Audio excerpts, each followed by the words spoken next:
रात गुजरती जा रही थी। मेरे साथी पीछे मेरी वापसी का इंतजार कर रहे थे। मुझे वापस जाकर उन्हें सही मालूमात फराहम करनी थी और मेरी रिपोर्ट की रोशनी में उन्होंने कमांडो अटैक करना था। बाहर फौजियों की बातें करने की आवाज आई। लगता था 3-4 फौजी हैं। आवाज बैरक की तरफ बढ़ रही थी। मैं जल्दी से कोने में लकड़ी के एक डिब्बे के पीछे छुप गया। बैरक का दरवाजा खुला और 4 इंडियन फौजी स्टेन गन ने कांधों से लटकाए अंदर दाखिल हुए। मैं उन्हें गौर से देखने लगा। उनमें एक फौजी सूबेदार या हवालदार होगा, वो आगे आगे था। उसने तहखाने के दरवाजे के पास आकर हुक्म देने के अंदाज में कहा, नायक रुलिया राम, नीचे जाकर कैदी की पोजीशन चेक करो और आकर रिपोर्ट करो। डबल से। एक फौजी फौरन आगे बढ़ा, तहखाने का दरवाजा खोला और नीचे उतर गया। तीनों फौजी बाहर खड़े रहे। उनके अफसर ने जेब से सिगरेट निकाल कर सुलगा लिया। फिर बोला, इधर कल रात को सांप ने अटैक किया था, तुम लोग नाइट पेट्रोल पर देखभाल कर जाया करो। मैं लकड़ी के डिब्बे के पीछे छुपा उन लोगों को देख रहा था। इन फौजियों की नजर मुझ पर नहीं पड़ सकती थी। उस वक्त एक ऐसी बात हुई कि जिसने मेरा खून खुश्क कर दिया।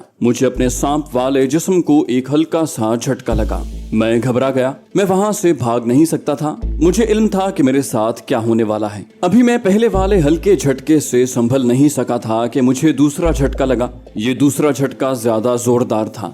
मैंने बेख्तियार दिल में कहा, या अल्लाह खैर। लेकिन मुझ पर वो दौरा पड़ चुका था जो मैं नहीं चाहता था कि उस वक्त मुझ पर पड़े। दूसरे झटके के साथ ही मेरा जिस्म सांप से इंसान में तब्दील हो गया। सांप की हैसियत से मैं लकड़ी के डिब्बे के पीछे सारे का सारा छुपा हुआ था, लेकिन आदमी की शक्ल में आते ही मैं सबको नजर आने लगा। एक फौजी की नजर मुझ पर पड़ गई। उसने एकदम स्टेन गन कंधे से उतार कर मेरी तरफ सीधी कर ली और बोला, हॉल्ट। सब मुझे देखने लगे। उनके सूबेदार भारतीय फौजी ने सिगरेट फेंक दिया। सब ने स्टेन गनों का रुख मेरी तरफ कर दिया। सूबेदार ने कहा, ओए ये कहां से आ गया? कौन हो तुम? मैं उन्हें क्या कहता कि मैं कौन हूं और वहां कैसे आ गया। मैंने खड़े होकर बड़ी मासूमियत से कहा, जनाब मेरा नाम वरियाम दास है, मैं सफाई का काम करता हूं। सफाई करते करते यहाँ सो गया था। भारतीय सूबेदार ने मेरे करीब आकर मुझे गौर से देखा। बोला, तुमको हमने पहले इधर नहीं देखा, सच बोलो तुम कौन हो? फिर उसने अपने फौजियों को हुक्म दिया, इसको बांध कर ले चलो। इस दौरान तहखाने से वापस आकर फौजी ने बताया कि कैदी ठीक ठाक है। वो फौजी मेरी तरफ हैरान होकर देखने लगा। सर ये सिविलियन कौन है? सूबेदार बोला, कोई दुश्मन का जासूस लगता है। अभी मालूम पड़ जाता है कि इसको किसने भेजा है। ये जरूर कश्मीरी कमांडो को निकालने आया है, इसे ले चलो। भारतीय फौजी मुझे घसीटते हुए बैरक से बाहर ले आए। मेरे साथ बहुत बड़ी ट्रेजेडी हो गई थी। बाहर आते ही गार्ड्स ने भी अपनी स्टेन गन सीधी कर ली। सूबेदार ने दोनों गार्ड संतरियों को गालियां देकर कहा, तुमको किस लिए यहाँ ड्यूटी पर रखा हुआ है? दुश्मन का जासूस कैदी को निकालने अंदर आ गया और तुम्हें मालूम ही नहीं पड़ा। हम कैंप कमांडर को तुम्हारी रिपोर्ट करेगा। फौजी मुझे घसीटते हुए दूसरी बैरक की तरफ ले जा रहे थे। मुझे ये तो मालूम हो गया था कि कश्मीरी लीडर तहखाने में ही है, मगर अब इस रिपोर्ट का कोई फायदा नहीं था। मैं अपने साथियों को जाकर ये मालूमात फराहम नहीं कर सकता था। मेरी गिरफ्तारी के बाद ये अमर तयशुदा था कि कैंप के गिर्द फौजी चेकिंग शुरू कर देंगे। इस तरह मेरे साथियों के पकड़े जाने का खतरा था। चुनाचे भारतीय सूबेदार ने ऑर्डर भी दे दिया कि कैंप के जंगल की तलाशी लो। दुश्मन के आदमी जरूर किसी जगह छुपे हुए होंगे, ये अकेला नहीं आया होगा। ये सुनते ही मैंने अपने हल्क से चीख के अंदाज में एक आवाज निकाली और साथ ही भारतीय सूबेदार से कहा, सर मैं बेकसूर हूँ, मुझे कुछ न कहें। ये फिक्रा मैंने चीख की आवाज के साथ ही कह दिया था ताकि मेरी चीख की आवाज पर उसे कोई शक न पड़े कि मैंने अपने साथियों को खबरदार करने का सिग्नल दिया है। हकीकत में मैंने अपने साथियों को सिग्नल ही दिया था कि मैं फंस गया हूँ, तुम अपनी अपनी पोजीशनें छोड़कर रूपोश हो जाओ। सूबेदार ने मुझे ठुड्डा मारकर गाली दी और कहा, अभी मालूम पड़ जाता है कि तुम कौन हो, ले चलो इसे अंदर। मुझे दूसरी बैरक में धकेल दिया गया। मैं फर्श पर चारपाइयों के पास गिरा जिन पर फौजी सो रहे थे। 2-3 फौजी उठ बैठे। एक भारतीय फौजी ने पूछा, क्या हुआ है सर? सूबेदार ने कहा, ओए इधर हमने कश्मीर का एक और कमांडो पकड़ा है, ये अपने कमांडो साथी को फरार करवाने आया था। 2-3 फौजी वहीं मुझे जदोकोब करने लगे। सूबेदार चारपाई पर बैठ गया। उसने कहा, क्या नाम बताया था तुमने? मैंने कहा, वरियाम दास सर। उसने एक फौजी को हुक्म दिया कि मेरी पतलून खोल कर दिखाए। ये एक ऐसा सबूत था जिसकी मैं तरदीद कर ही नहीं सकता था। उन्हें फौरन मालूम हो गया कि मैं मुसलमान हूँ। उसके फौरन बाद मेरे हाथ पीछे बांध दिए गए। मैं तो नागहानी मुसीबत में फंस गया था, लेकिन मुझे इस बात का इत्मीनान था कि मेरे सिग्नल के सुनते ही मेरे साथी कमांडो वहां से निकल चुके होंगे, क्योंकि उसके फौरन बाद इधर उधर से फौजियों के भागने दौड़ने की आवाजें आने लगी थी। ये भारतीय फौजी मेरे साथियों को तलाश कर रहे थे। भारतीय सूबेदार ने मेरे मुंह पर 6-7 थप्पड़ मारे और गालियां देते हुए कहा, हमको मालूम है तुम कश्मीरी कमांडो हैं, तुम हमको बताएगा कि तुम्हारा दूसरा साथी इधर कहाँ छुपा है। नहीं तो हम तुम्हारी बोटी बोटी कर देगा। एकदम 6-7 थप्पड़ पड़ने के बाद मेरी आंखों के आगे तारे नाचने लगे। एक तरफ से होंठ फट गया और खून बहने लगा। एक दूसरे फौजी ने मुझे ठुड्डों से मारना शुरू कर दिया। मेरे हाथ बंधे हुए थे, मैं अपना बचाव भी नहीं कर सकता था। मेरा बुरा हाल हो गया। भारतीय सूबेदार ने कहा, इसको क्वार्टर गार्ड में ले चलो, अभी इधर ये सब कुछ बता देगा। कैंप की छोटी सी क्वार्टर गार्ड में, जिसकी लोहे की सलाखों वाला दरवाजा था, मुझे फर्श पर बिठा दिया गया। भारतीय सूबेदार सामने कुर्सी डालकर बैठ गया। अब उसने मुझसे इंटेरोगेशन शुरू कर दी। वो मुझसे यही पूछ रहा था कि मेरे दूसरे कमांडो कश्मीरी साथी जंगल में कहाँ छुपे हुए हैं और हमारी तादाद कितनी है। ये वो राज था जो मैं उन्हें किसी कीमत पर नहीं बता सकता था। मैं यही कहता रहा कि मैं कश्मीरी कमांडो नहीं हूँ। मैंने ये मौकफ इख्तियार किया कि मैं भोपाल के एक करीबी गाँव में रहता हूँ, छोटी छोटी चोरियां करके गुजारा करता हूँ। आज रात भी मैं कैंप में चोरी करने की नीयत से आया था कि पकड़ा गया। सूबेदार ने गाली देकर कहा, तुम झूठ बकता है, कोई चोर कभी किसी फौजी कैंप में चोरी नहीं करने आता। अभी कैंप कमांडो को हमने इन्फॉर्म कर दिया है, वो बड़ा जालिम है, तुम्हारी बोटी बोटी कर देगा। फिर तुम्हारा बाप भी बता देगा कि तुम्हारे साथी कमांडो जंगल में किधर किधर छुपा है। बाहर फौजी बूटों की आवाज आई। सूबेदार जल्दी से कुर्सी छोड़कर दरवाजे की तरफ गया। एक दरमियाने कद का फौजी फुल वर्दी में अंदर आ गया। उसके कंधे पर लगे 3 फूल थे। वो कैप्टन रैंक का फौजी था। बड़ी बड़ी मूछें थी, रंग गहरा सांवला था, हाथ में बेद था। वो बेद को अपनी तरफ से बजाते हुए मेरे सामने आकर खड़ा हो गया। उसने सूबेदार से पूछा, सूबेदार ये कुछ बोला? सूबेदार ने कहा, सर अभी तक ये कुछ नहीं बका। भारतीय कैप्टन ने सूबेदार को डांटते हुए कहा, तू कैसा सूबेदार है? दुश्मन का कमांडो पकड़ा और उससे अभी तक मालूम नहीं कर सका कि उसका साथी इधर कहां कहां पर है। सूबेदार ने अटेंशन होकर कहा, सर ये बड़ा पक्का बदमाश है, हम इस पर 3rd डिग्री इस्तेमाल में लाएगा, फिर इसका बाप भी बता देगा। भारतीय कैप्टन ने मुझे घूर कर देखा। वो कुर्सी पर बैठ गया। मैं उसके बिल्कुल सामने फर्श पर इस तरह सिमट कर बैठा हुआ था कि मेरे हाथ पीछे बंधे हुए थे और सर झुका हुआ था। भारतीय कैप्टन ने बेद से मेरा चेहरा ऊपर किया और बोला, देखो हम तुमको टॉर्चर नहीं करेगा, तुम हमको साफ साफ अपने साथी कमांडोज का हाइड आउट बता दो, हम तुमको आजाद कर देगा। हम तुमसे वादा करता है कि तुम्हारे साथियों को तुम्हारे बारे में कुछ नहीं बताएगा। मैंने कहा, सर मैं कमांडो वगैरह कुछ नहीं हूँ, मैं चोर हूँ, यहाँ चोरी करने आया था। भारतीय कैप्टन ने इतनी जोर से मेरे कंधे पर बेद मारा कि मेरा कंधा और साथ ही दिमाग भी सुन हो गया। मैं दर्द से बिलबिला उठा। भारतीय कैप्टन मुझे गालियां देने लगा, तुम इस तरह नहीं बताएगा, हमको तुम्हें बकाना आता है। वो कुर्सी से उठा और सूबेदार की तरफ देख कर कहा, इसको सेल नंबर 2 में ले चलो, हम भी वर्दी बदल कर आता है। वो चला गया। उसके बाद मुझे क्वार्टर गार्ड से निकाल कर कैंप के 4 फौजी खींचते हुए और घसीटते हुए कैंप की एक जानिब दरख्तों की तरफ ले आए, जहाँ एक ऊंचा टिब्बा था। ये बिल्कुल वैसा ही था जिस तरह के असलहा बारूद रखने के वास्ते डंप बने हुए थे। टिब्बे के बाहर कोई संतरी वगैरह नहीं था। लोहे का एक दरवाजा लगा हुआ था। दरवाजा खोलकर मुझे अंदर धकेल दिया गया। 3 इंडियन फौजी मेरे साथ थे। मैंने अपने आप को अंधेरे में पाया। अगर मैं सांप के रूप में होता तो अंधेरे में देख सकता था, मगर मैं इंसानी शक्ल में था। अंधेरे में कुछ नजर नहीं आ रहा था। एक फौजी ने बटन दबाकर बत्ती रोशन कर दी। ये एक तंग सी कोठड़ी थी जिसकी एक दीवार के साथ लोहे के कुंडों में जंजीरें लटक रही थी। एक स्ट्रेचर पड़ा था जिसकी दोनों जानिब चमड़े के पट्टे बने हुए थे। मेरे हाथ खोलकर मुझे उठाकर स्ट्रेचर पर डाल दिया गया और मेरे दोनों हाथ और दोनों पांव चमड़े के पट्टों के साथ कसकर बांध दिए गए। मेरे साथ जो वहशियाना सलूक होने वाला था, मैं उससे वाकिफ था। दिल में उस वक्त एक ही दुआ बार बार मांग रहा था कि ऐ खुदा मेरे हाल पर रहम फरमा और मुझे इंसान से दोबारा सांप का रूप दे दे। मेरे बचाव की वहां सिर्फ एक सूरत थी कि मैं इंसान से सांप की शक्ल इख्तियार कर जाऊं। उसके बाद मैं वहां से जान बचाकर फरार होने की कोशिश कर सकता था। इसके सिवा और कोई बचाव की सूरत नजर नहीं आ रही थी। लेकिन मैं अपनी असली इंसानी हालत में ही स्ट्रेचर पर पड़ा रहा। इतने में भारतीय कैप्टन भी आ गया। वो शबखाबी के सिविलियन कपड़ों में था। बेद अब भी उसके हाथ में था। उसके साथ एक फौजी सिपाही था जिसके हाथ में एक छोटी सी संदूकची थी। भारतीय कैप्टन के लिए फौरन एक कुर्सी आ गई। वो कुर्सी पर बैठ गया। उसके साथ जो फौजी सिपाही आया था उसने अपनी संदूकची स्ट्रेचर पर रख दी और उसे खोलकर कुछ टटोलने लगा। भारतीय कैप्टन अब मुझसे मुखातिब हुआ, अभी तुम्हारे पास टाइम है, अभी तुम हमको अपने साथियों के बारे में बता दो। मैंने बड़ी इंकिसारी के साथ कहा, मेरा कोई साथी नहीं है जनाब, मैं अकेला ही रात को चोरियां करता हूँ। भारतीय कैप्टन ने स्ट्रेचर पर मेरे पास खड़े फौजी को इशारा किया। फौजी सिपाही इस दौरान संदूकची में से एक लोहे का बड़ा जंबूर निकाल चुका था। वो जंबूर हाथ में लिए मेरे चेहरे के पास आया और सरहाने की जानिब जो फौजी खड़ा था उससे कहा, इसका मुंह खोलो जवान। फौजी ने फौरन आगे बढ़कर मेरे जबड़े खोल दिए। मैंने मुंह बंद करने की कोशिश की, लेकिन फौजी की गिरफ्त इतनी मजबूत थी कि मैं अपने जबड़ों को बिल्कुल ना हिला सका। मेरे मुंह में दूसरे फौजी ने जंबूर डालकर एकदम से मेरी एक दाढ़ को जंबूर के शिकंजे में जकड़ा और फिर इतनी जोर से झटका दिया कि मेरी चीख निकल गई। ऐसा शदीद दर्द हुआ जैसे किसी ने मेरे सर में लोहे की सलाख ठोंक दी हो। मुझे अपने होंठों से खून बहता हुआ महसूस होने लगा। खुदा जाने मेरी पूरी दाढ़ उखड़ी हुई थी या आधी टूट गई थी, लेकिन दर्द का ये आलम था कि मैं ज़िबाह किए जाने वाले ऊंट की तरह बिलबिला रहा था।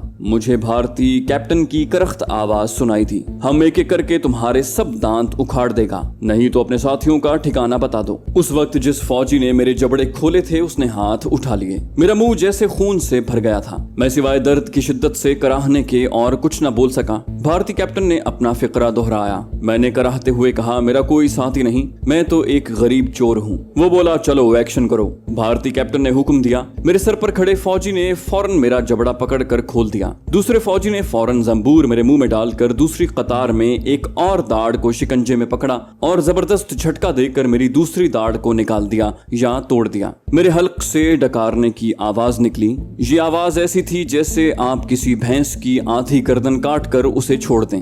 दर्द का दूसरा शदीद झटका मुझसे बर्दाश्त न हो सका और मुझ पर गशी तारी होने लगी। इस गशी का मुझे ये फायदा हुआ कि दर्द की लहरों की शिद्दत कम होने लगी। मैंने भारतीय कैप्टन की करख्त आवाज सुनी, इसको बेहोश मत होने देना। उसके बाद मुझे कुछ होश न रहा। जब होश आया तो मेरा मुंह अकड़ा हुआ था। मैं उसी स्ट्रेचर पर पड़ा हुआ था। सारा बदन दर्द से पत्थर हो गया था। मुंह से खून निकल निकल कर होंठों पर जमा हुआ था। मेरे दोनों गाल सूजे हुए महसूस हो रहे थे। मैंने मुंह के अंदर जबान फेर कर देखा। मेरी दोनों तरफ की दाढ़ें उखड़ी नहीं थी, आधी से ज्यादा टूट चुकी थी और इतनी दर्द कर रही थी कि वहां जबान नहीं लगाई जाती थी। कोठड़ी खाली थी। मेरे हाथ पांव स्ट्रेचर पर उसी तरह बंधे हुए थे। एक फौजी अंदर आ गया। उसने रुई से मेरा मुंह साफ करके दवाई लगा दी। फिर मेरे हल्क में नाली डालकर मुझे कुछ पिलाया। जब नाली बाहर निकाली तो मुझे नमक का जायका महसूस हुआ। शायद ये गली सड़ी सब्जियों का सूप था। ये लोग मुझसे राज मालूम करने से पहले मुझे जिंदा रखना चाहते थे। दोपहर को भी मुझे वही सूप नलकी के जरिए पिलाया गया। मेरे हाथ पांव खोले गए। मैं उठकर बैठ गया। मेरा सर घूम रहा था। स्ट्रेचर से उतरकर टहलने लगा तो बेहद कमजोरी महसूस हुई। स्ट्रेचर पर जाकर लेट गया।